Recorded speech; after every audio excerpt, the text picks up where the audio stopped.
Sunlight spills through the cafe door. Mic goes live like it's done before. 9 years deep in these mountain towns, we brew the truth, not just sit around.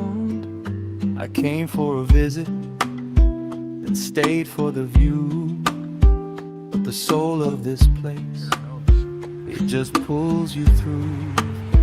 Mornings in Finlandia, nights in Salento.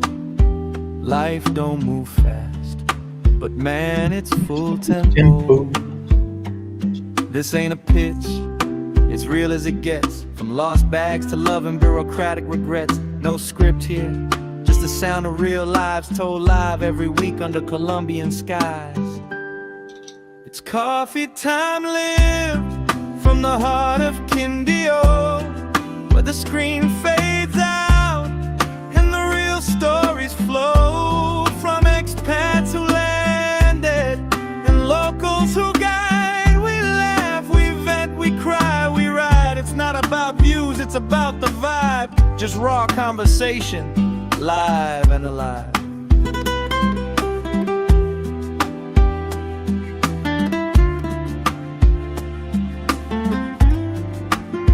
Got folks tuning in from every time zone, asking what's it like to make this place your own. It's mango trees, it's rent debates, it's finding peace past the clickbait gates. Some days we talk visas, some days we just breathe and sip dark roast while the valley grieves through mudslides, marches, markets, and mess. We show up with stories, no more, no less. It's coffee time lived, not just a name on a screen. It's 9 years of mornings and everything between. No hype, just heart and a decent brew. A place for the honest, the warm, the true. Not selling dreams, just sharing the ride from right here in Quindío live.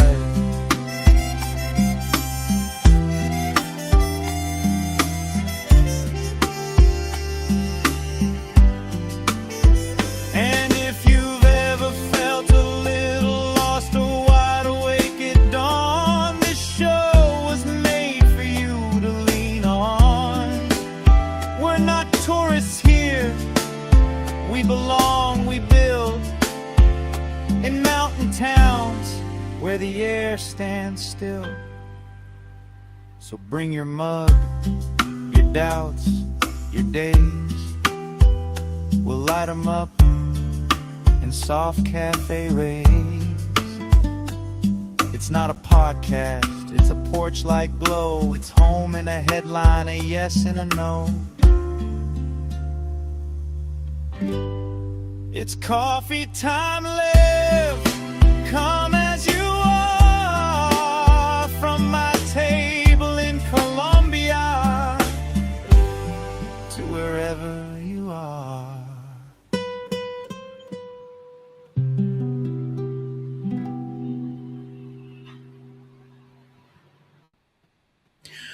Good morning and welcome back to the channel, grancolombia, and welcome to another Coffee Time Live. 5 minutes early today.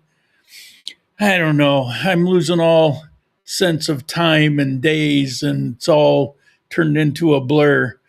Mr. Beanick, good morning. How are you? I have to tell you, I don't know what happened yesterday. I was working hard on the information, putting this together and setting it all up, and I realized that it was Saturday. I thought it was Sunday. I lost the day. And then this morning, I set up the time so it would come right out at 11 o'clock and somehow I was exactly 5 minutes off.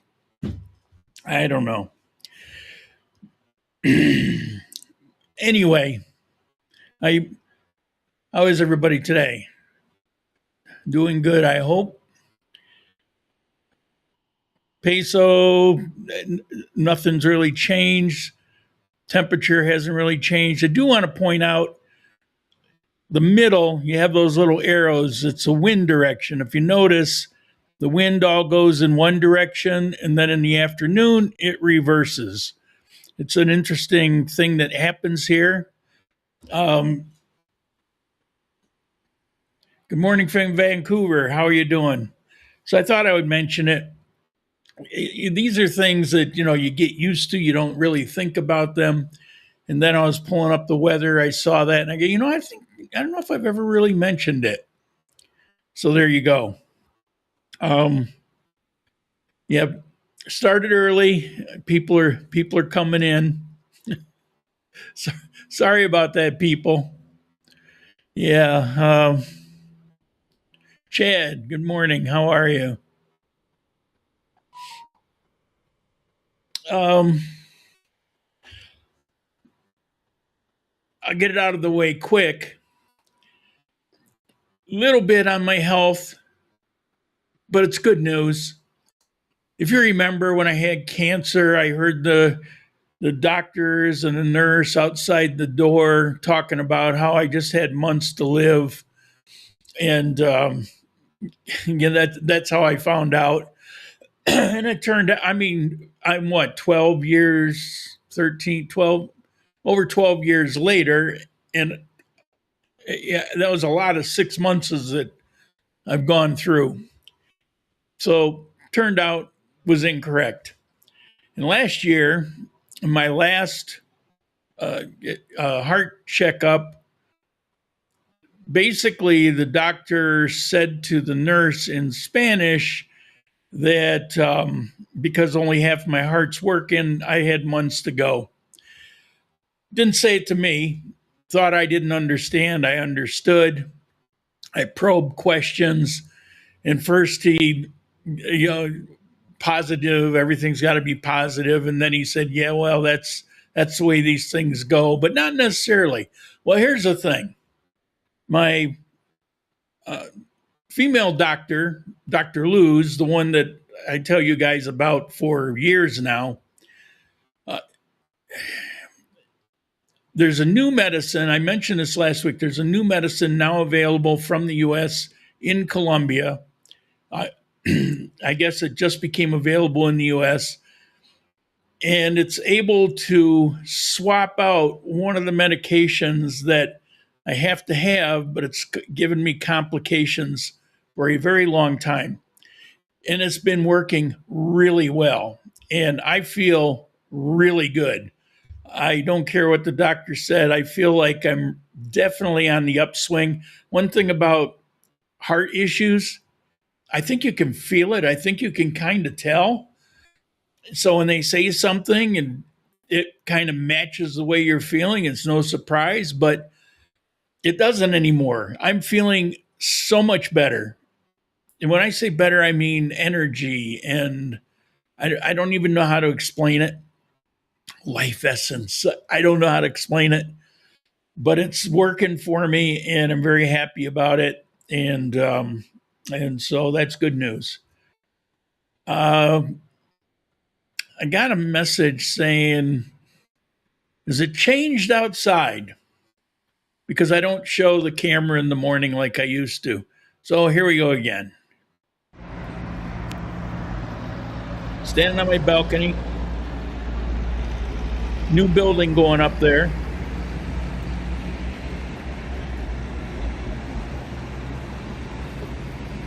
Yeah, I did that for myself. I wanted to see what that smoke was from.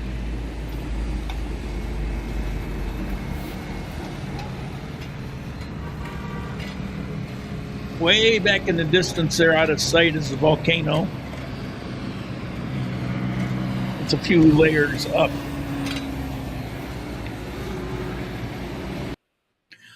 Okay, so there you go. You're welcome. Olga, good morning. How are you doing? Look at that. Look at all the people that came in at 11 o'clock. Sorry, I started 5 minutes early. Sorry about that. My bad. Didn't miss much. And even though I'm feeling better, my throat's still a disaster. I asked her about it when she came to visit me. And she said it's probably because I'm not using my voice, which was what my guess has been, right? I mean, if you don't talk for a week and then you talk for a live video, maybe you need to talk a little bit more. I don't know. All right, so let's get to some news topics. I got a bunch of them today, and then the main topic is I suppose sad, depending on your point of view, but it's for me it was kind of a fun topic. I really enjoyed researching this one, and it's about the hippos in Colombia. But there's news about it, and so I'm going to talk about it. But I'll give the backstory. All the backstory is not very well known, and so I'll be spending probably 20 minutes telling you all about the hippos and how they got here and all the things related to it. Okay, first news item.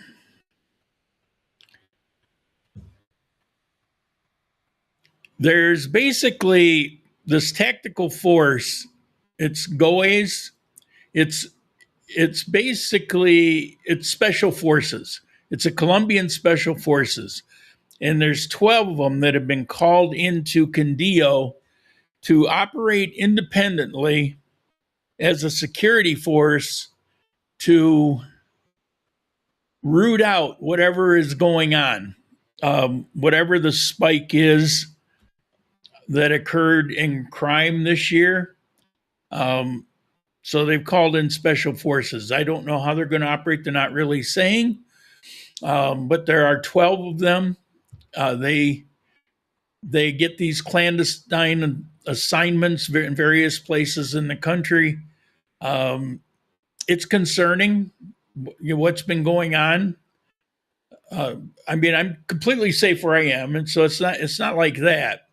And I don't want to. Here's the thing: I don't want to not tell you things because I worry that you're going to overreact and you're going to see it in something more than what it is I'm telling you. On the other hand, I'm not going to lie to you. I never have, and I'm not going to start. So currently in Quindío, it's not much different except in the south part of Armenia. And there's been some concerning crime that they're just now starting to get a handle on about what's going on. And it doesn't appear to be anything to do with the guerrilla elements, but there have been a couple local gangs trying to form and become something. And it flew under the radar for a while until they started trying to intimidate each other. And most of the activity has been between themselves. But I don't know. We'll see. We'll see what comes out. That's it's the best I can glean. Nobody knows 100% sure, but that's why that group is here, and we'll see what they can figure out. All right, traffic cameras. They finally implemented the new AI traffic camera system. Armenia is the fourth city in Colombia. Bogota, Medellin, and Manizales are the other three cities that have implemented this system. So if you're driving around and running stoplights, don't be surprised if you don't have a picture taken of your license plate and a view, and you get called in for a ticket. And here they don't mess around with tickets. And you have to check because you won't always be notified. So what you need to do is every so often, at least once a month, go into the RUNT, RUNT, and look up your driving record to make sure that nothing's piled up on you.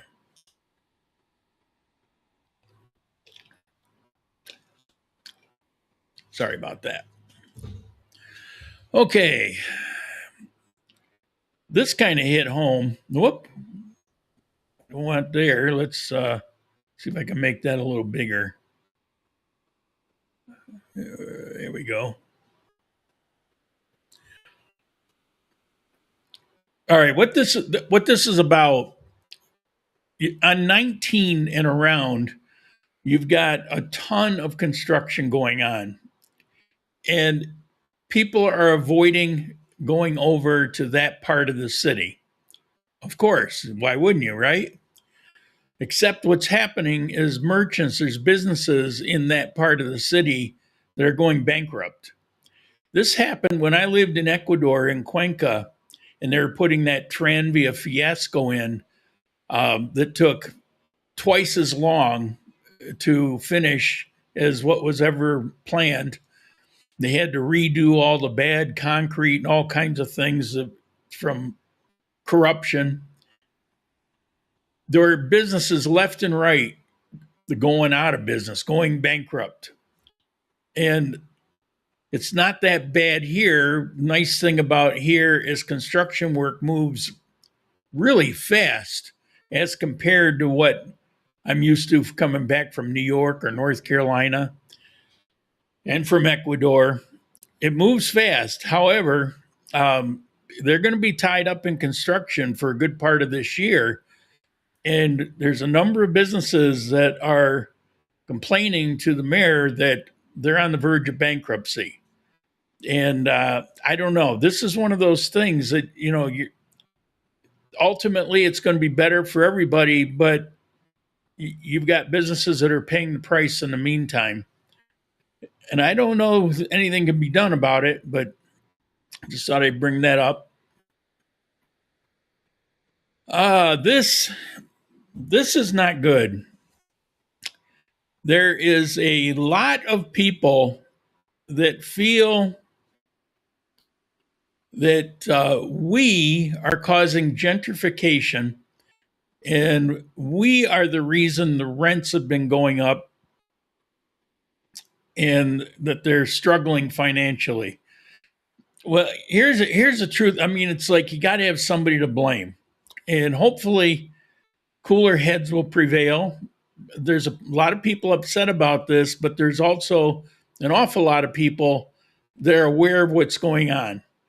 And it has zero to do with us. As a matter of fact, I got a few stats that I want to give to you. Let me see if I can pull it up on the screen here.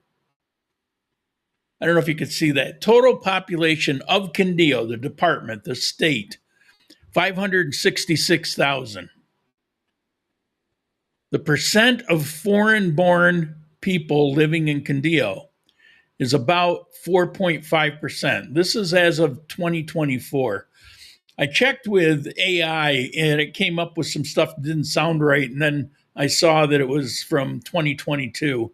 So I did some digging myself and I could find the 2024 numbers. So this is the most recent numbers. It's every few years. But out of that 4.5%, the percent of Venezuelans, which are foreign born, is about 4%. Also, you can chip away. There's a fair amount of people from Ecuador that live here, various other places, Dominican Republic. So all those people that are not Colombian are foreign born, and they go into that stat. But I was able to break it down. The percent of North Americans living in Quindío is between 0.1% and 0.25%. I mean, that's like almost nothing. It's about 500, maybe up to 1,500. It really is hard to be exact on it. But by breaking down the numbers that they do know exact, you can speculate certain things from it. Also, in the Venezuelans, the percent that counts those are the ones that are legally here. But there's a ton of illegal Venezuelans here, just never bothered, never wanted to go through to get the paperwork, which they make extremely easy. But some people just don't want to bother, especially if they're here doing some crimes. Well, then why register myself? And they're not figured into that 4%. Then you have the percent of Europeans. It amounts to about 200 people. This is of all Quindío, not just Armenia. Fair amount are in Salento. As a matter of fact, 6-7 years ago, there were more foreigners living in Salento than there were in Armenia itself. So Europeans 0.05% to 0.1%. So that small of a number compared to the almost 400,000 living in Armenia, it's not even a drop in the bucket. It's like half a drop in the bucket. So it's not going to affect gentrification. Now, what can happen is if you have a group that gravitates towards one or two particular areas, and that does tend to happen, but it only affects those particular areas. So if you have a higher percentage of expats living in Castellano, for example, it's kind of an upscale area, then that'll be a higher percentage, and that can affect certain things. But in general, it has nothing to do with us. What's causing this problem and why it's this year and why everything is spiked so bad, it's that 23% minimum wage increase that's killing everybody. And this was, everybody knew it. Even Colombians knew it. In the social media, there were probably 90 to 10% understood what it was going to do. Tommy, always blame the smallest percentage for a problem. It has nothing to do with the actual situation. What's happening is people are getting squeezed so hard, they're not really focusing on issue. 2 months ago, they knew that the minimum wage was going to be a problem, but now it's kind of forgotten. Okay.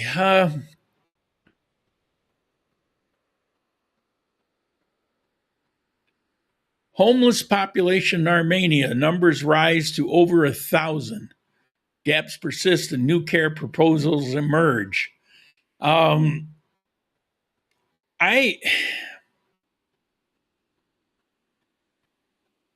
Homelessness is spiking. People are coming from various places in Colombia to Armenia for some reason, kind of the way the homeless gravitated towards California. And it may have to do with there are so many programs here now, and none of them work. The more they have of these programs, the more homeless are coming in. Now, it could be a pure coincidence. They had a major plan where they tried to get people off the street. They paid college students in their spare time to go around and find homeless and bring them in so they could get them a shower and food. But there were strings tied to that. They had to sit through classes about getting a job, and they had to submit to letting that organization help them find a job. And they didn't want it. There were beds. They were better off, they felt, on the street where they could do drugs without any problem, and they could panhandle and make more money than the minimum wage. So that cost a lot of money and backfired. Didn't go anywhere.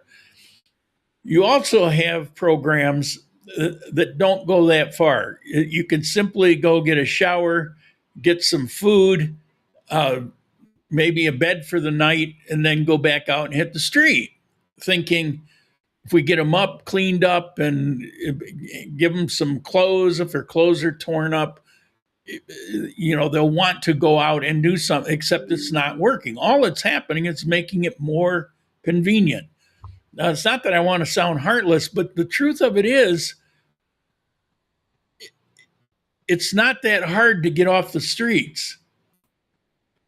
Just like you would see in the United States, many of the people, the majority of the people, and this was proven out when they tried to get them off the streets, the majority of the people are on the street because they can make more money on the street, and a lot of them are involved with drugs, petty theft, things like that, and they like it. They have their own little community. The same thing in LA. So that's the problem. And it's like, hey, in Armenia, you can live on the street, but then you can go get yourself a shower, you can go get yourself a meal, and then go back out and do whatever it is you're doing. And it seems to be attracting people. And so there's a lot of conversation right now about how do we increase what we can offer them. There was a voice in one discussion, this was a governmental discussion. What we need to do is take them off the street forcefully and put them in a home where they can dry out, they can't come and go, basically hold them prisoner until such time as they pledge to not go off on the street, offer them help to do certain things, but force it. So I don't know that didn't go over very well at all. So personally, kind of made sense to me. All right, this one, because I was off on my days, free vaccines available at the parks and health centers all around Armenia, except it was yesterday. However, I'm still mentioning it because several times a year, there's free vaccinations. For example, what is it? Measles? Measles. Yeah, measles. There's outbreak in Colombia.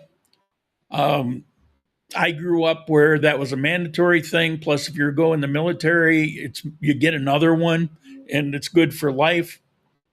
I don't have to worry about it. But there's a lot of people that don't get that anymore, including in Colombia, in the United States and in Colombia. And so there's like 6 cases of measles, and they don't want it to be epidemic. But the vaccination is like there's a bunch of yellow fever and whatever. Now, I don't know how it works. I assume you can go in and kind of pick and choose, but I don't know. All right.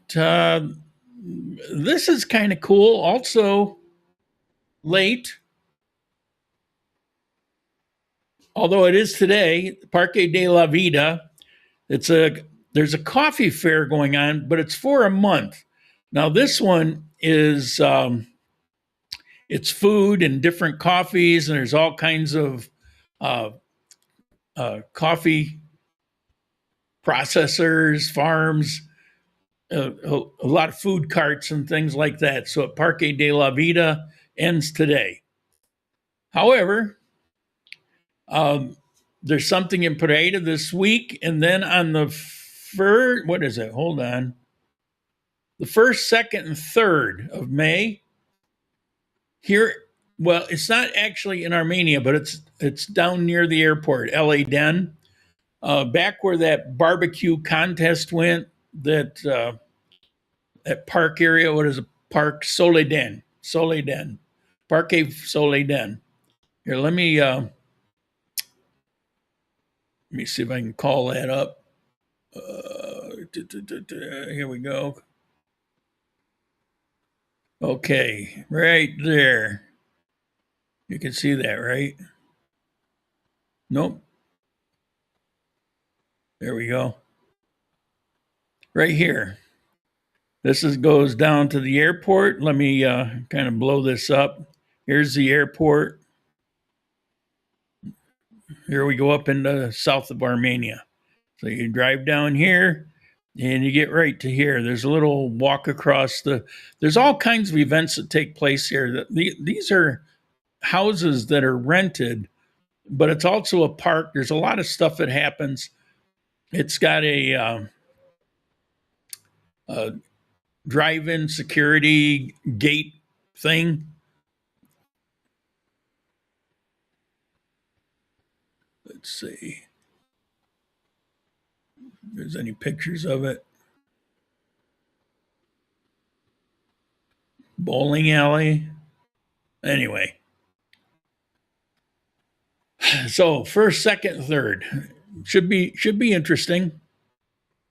Do you think that news and government choose who and what to blame something on so that they don't have to answer for what they've done to cause a situation? Well, whenever they can, sure, of course. There's nothing new about that, and there's nothing unique about Colombia. You see this everywhere. I've lived in a lot of different places. You see it everywhere. I never saw it in Japan, to be honest with you, but I've seen it everywhere else. I lived in Japan for 3 years, and it's like its own world. If you make a lifestyle of responsibility comfortable, you'll have more irresponsible people show up for the handouts. And that's exactly what's happening. All right, let's get to the main topic, the hippos. Let's see. Bear with me here. Here we go. See if I can play this in the background. Okay. Pablo Escobar has been dead for 32 years, and Colombia has been dealing with his mess ever since.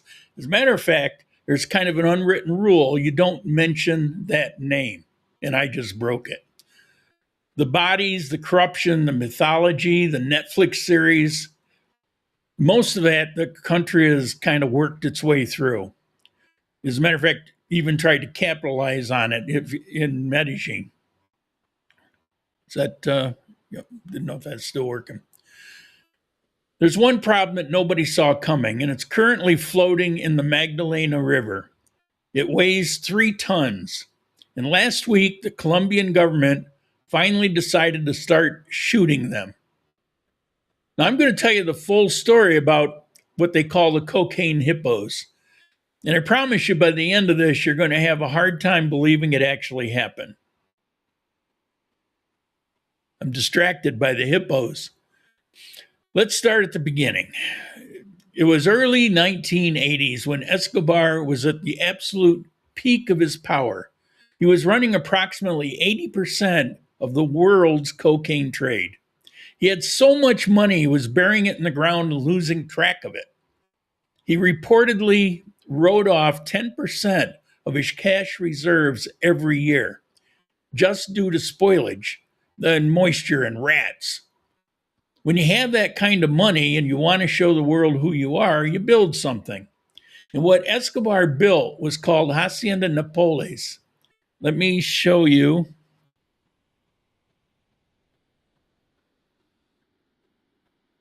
Okay, this is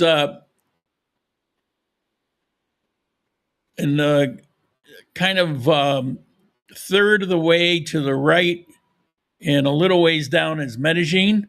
I don't know if you could see this. And then the red dot is where it's located. And you could see where Bogota is in kind of the bottom right there.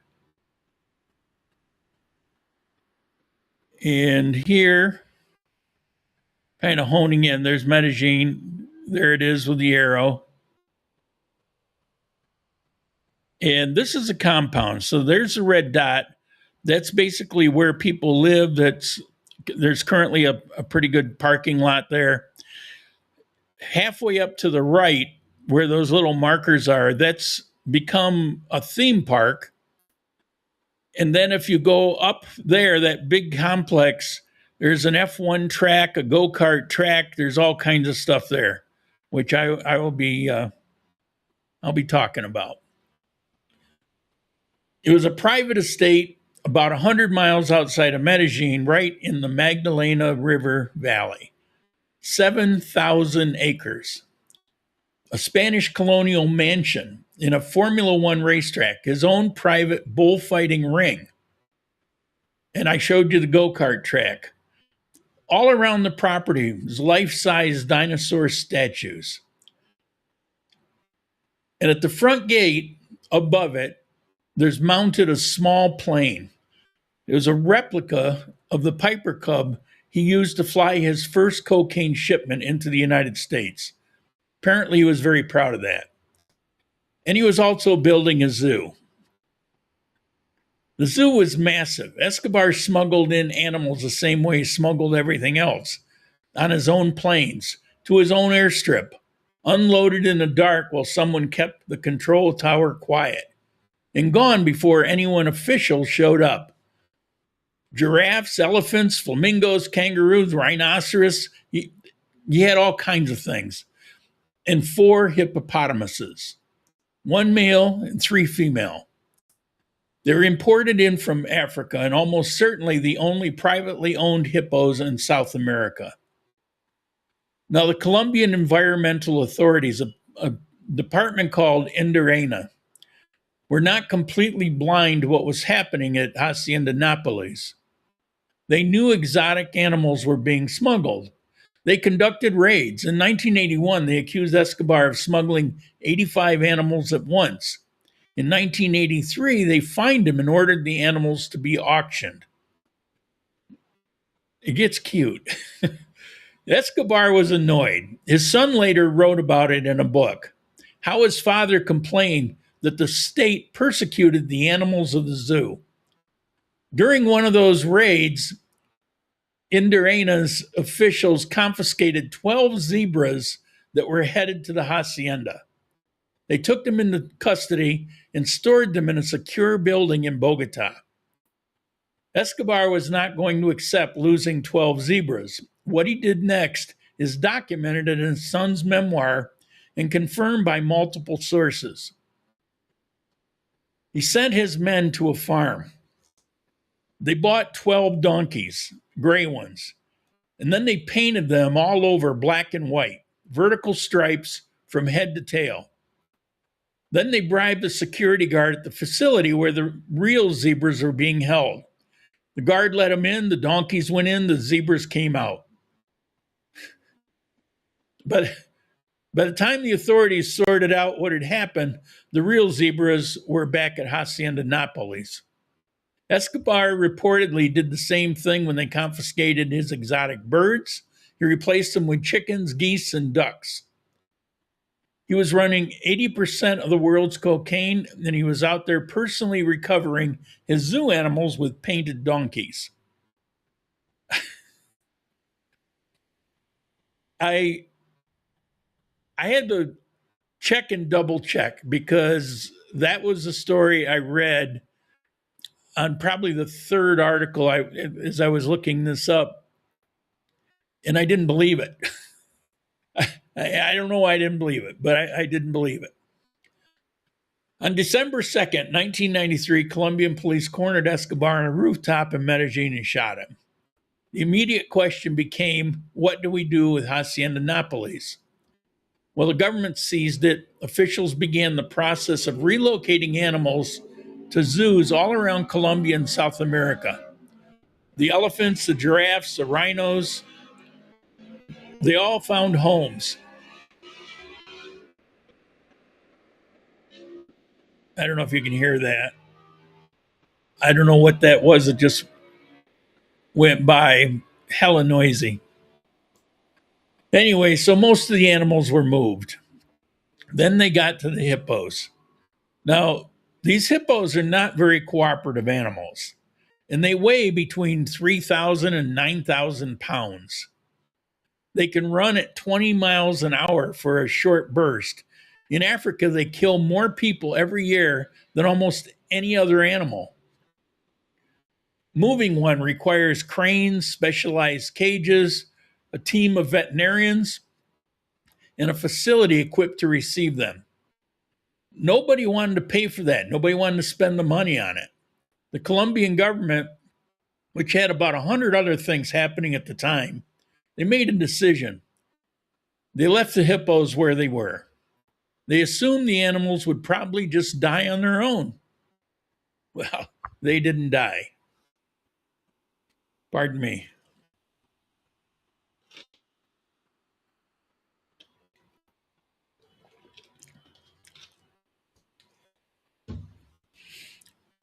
I'd like to hear your comments about what you think they should do about this situation. The Magdalena River Valley turned out to be almost perfect for the hippopotamuses. In Africa, there's lions and drought and competition to keep the population in check. In Colombia, there's none of those things. The river's full of water year round. The grass is lush, temperature is warm, there's no predators. The four hippos did what four hippos in paradise do. They multiplied. By 2007, there were 16 of them. By 2022, there was somewhere between 170 and 215. They had trouble counting them.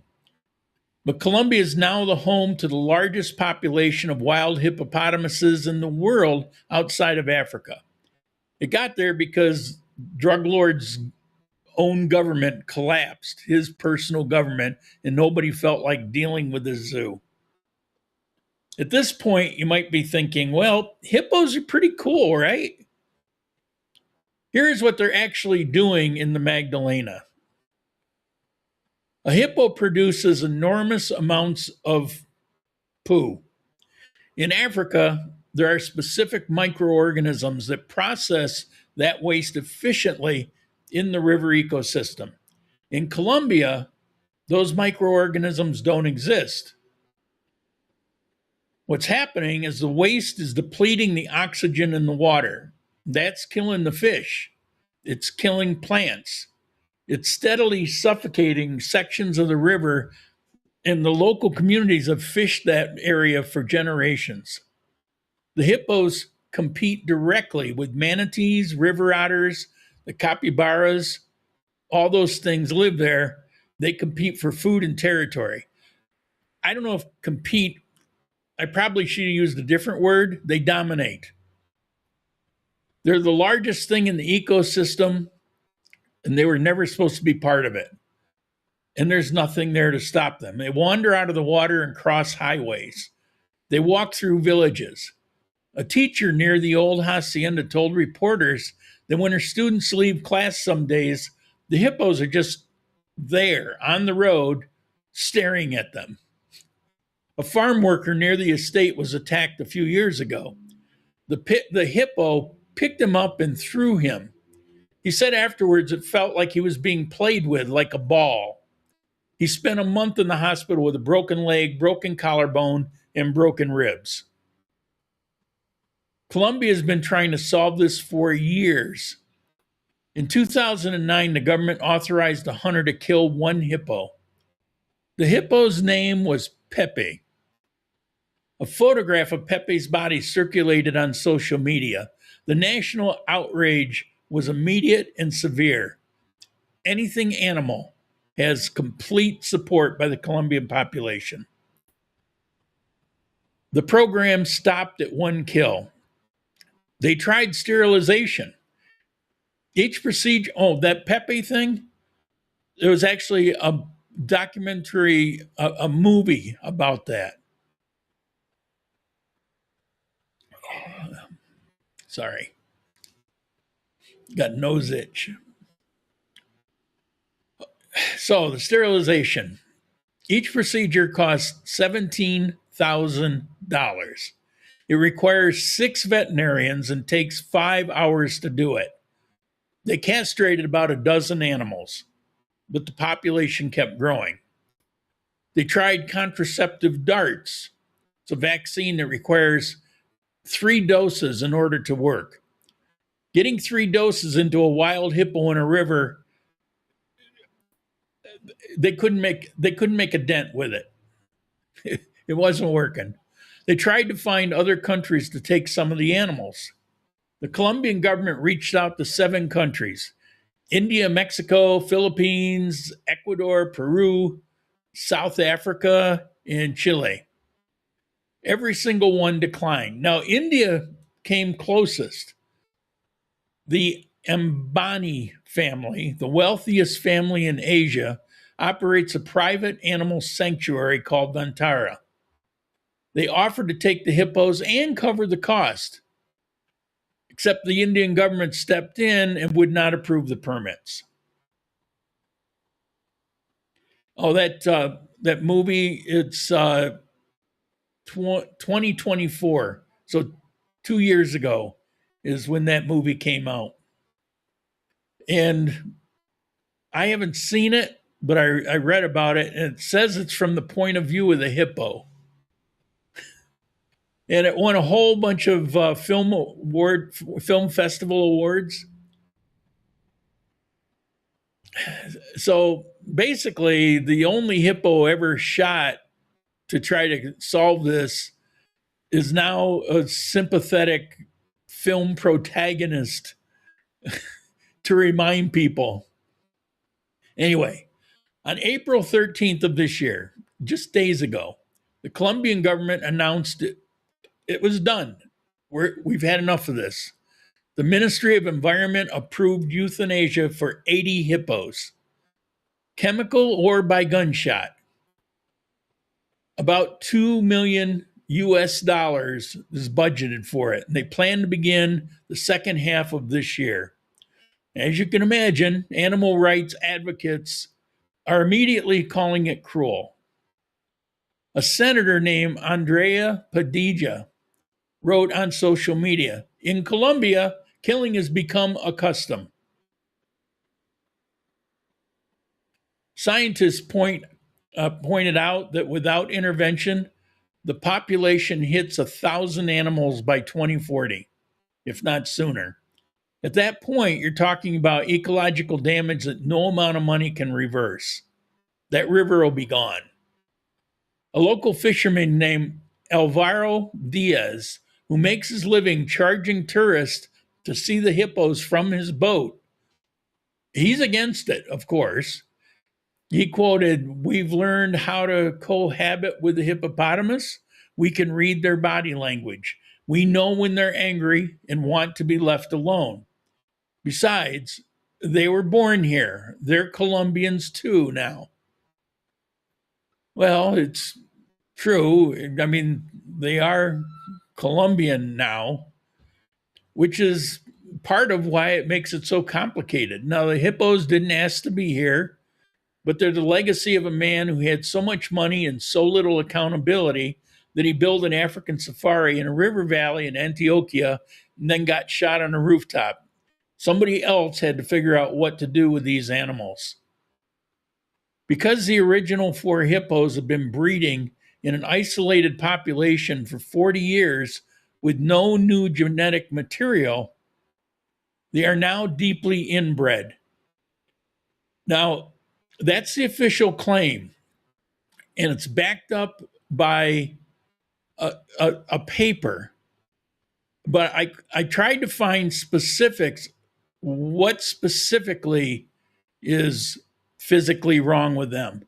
Are there any photos? And I couldn't find that at all. I probably spent 2 hours trying to find it. So it's a claim. And so I want to make it clear, I'm not saying that's a fact, although it's coming from official sources. I don't know that it's true. I mean, it would make sense. I just don't know. I'm not saying it's not either. The government's environmental report this month confirmed visible genetic deformities in some of them.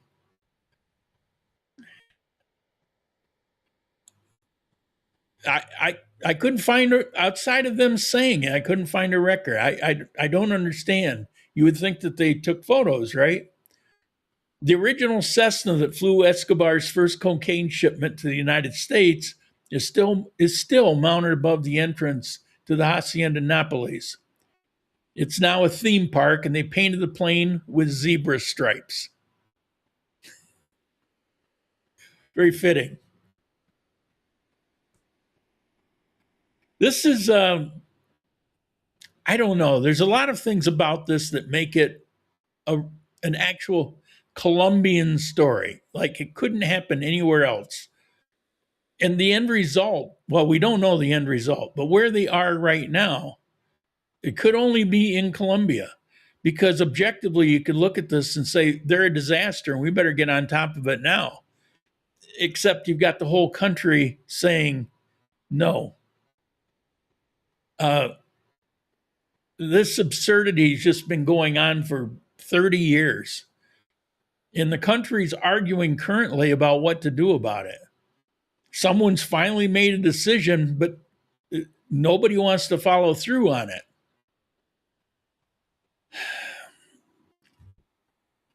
Colombia's been cleaning up after Escobar for over 30 years, and apparently they got a few more years to go. Let me.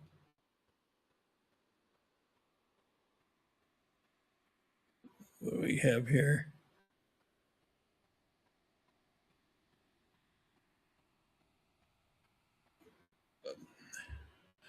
Unless there's a zoo or some other place that wants them, they're an invasive species, should be eliminated from the area.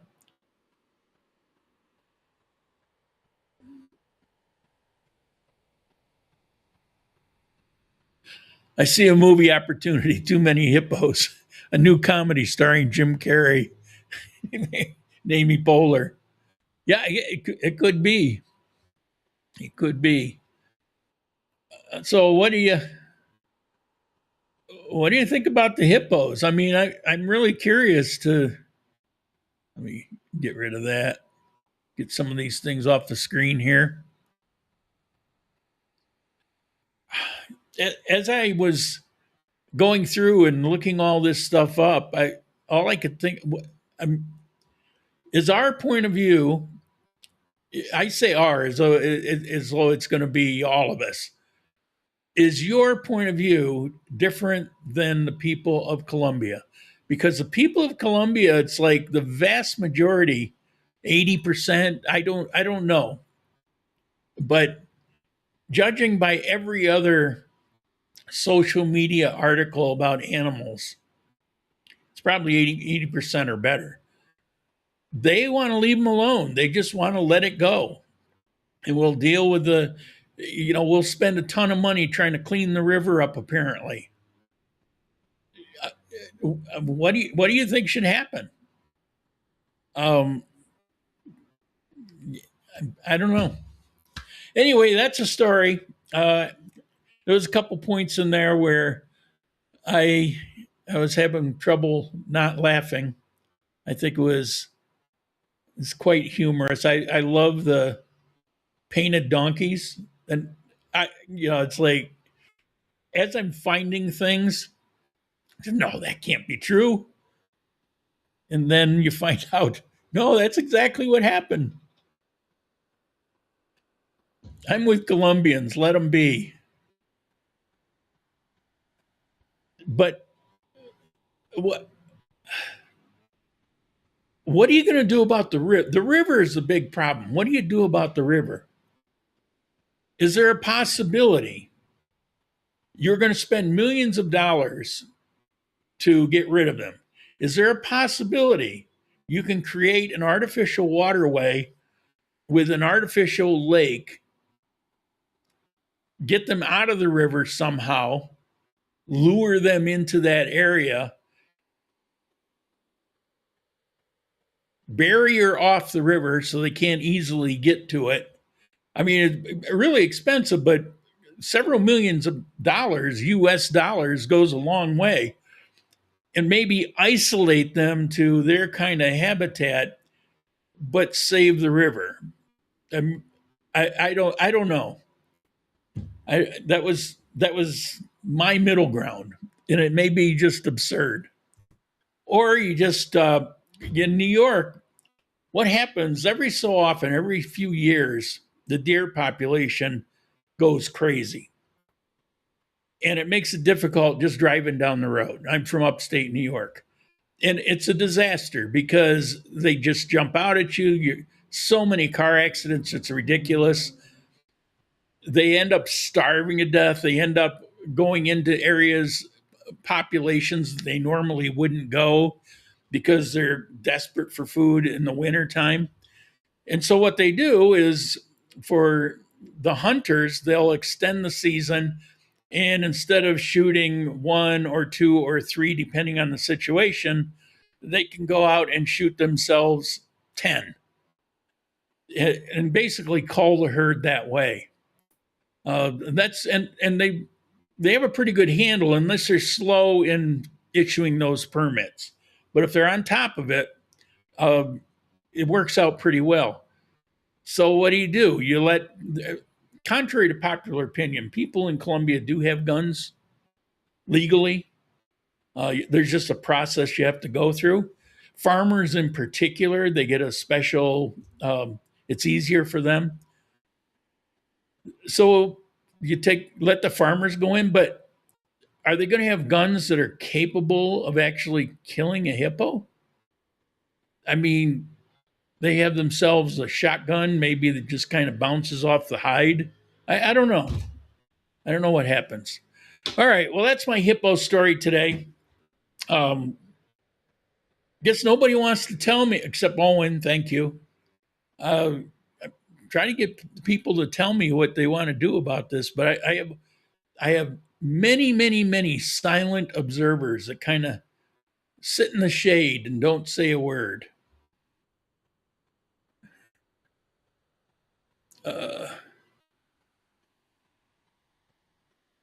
That's a good middle ground, but then there's ongoing cost of managing the population forever. Yeah, well, but if you leave them, that's ongoing also. But the river, losing that river is huge. Not every country has a hippo problem. Mike's in Panama. They don't have hippo problems up in the mountains there in Panama? Okay. Last thing before I go, tomorrow I have to have a marathon video. I have something interesting planned. It's going to have a whole bunch of topics all in that marathon video. So if you're free, it'll be somewhere around 11 o'clock and probably run to 1 or 2 o'clock. Feel free to join me. Stop in. It'll be on the other channel, SaneinColombia channel. But I guess that's all we got for today. No further comments. All right. So I will see you tomorrow, or I will see you next Sunday. Make a theme park, hippo land, charge admission to pay for the cost of housing and feeding the hippos. Exactly. It ties right into, my ridiculous plan. That I think that's the way to do it. If they have to build this big concrete barrier around the thing, then it's still got to be cheaper. Labor's cheap here. Well, it used to be. Anyway, I'll see you next Sunday, or I'll see you tomorrow. I hope to see you tomorrow. Ciao.